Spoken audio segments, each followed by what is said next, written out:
Sports and global trade have a lot in common.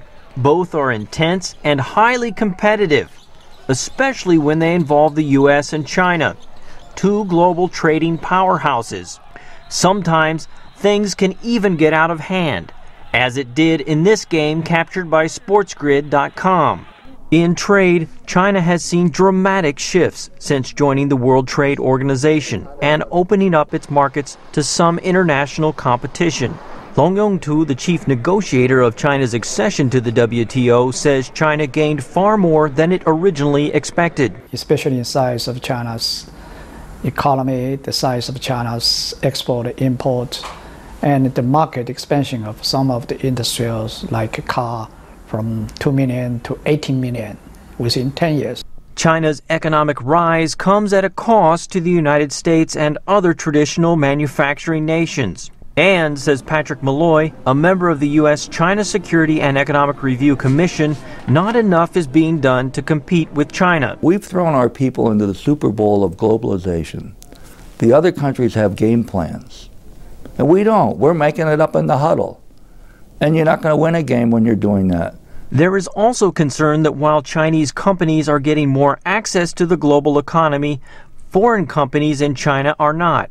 Pressure to hand over technology in exchange for access to China's markets is one big concern. The government will say, you want to be a friend of China, put more manufacturing here, put R&D here, be a friend of China, help us grow our economy. It's good for China, and if I were them, I would be doing the same thing. But it's not good for us, and it's contrary to China's WTO commitments. With U.S. unemployment high and the economy waffling, trade with China has become a prevalent topic in politics. And with a U.S. presidential election on the horizon, that is unlikely to go away.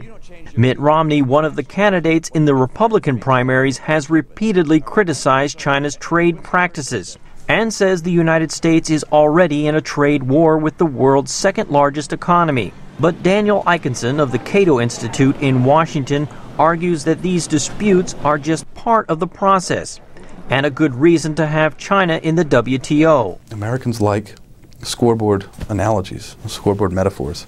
So exports are our team's points, imports are their team's points. We have a trade deficit, so we're losing a trade, and we're losing because the Chinese are cheating.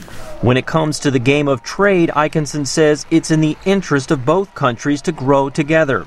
He says while political elections and the media may stir up concerns, there's no reason to fear China. William Ide, VOA News, Washington.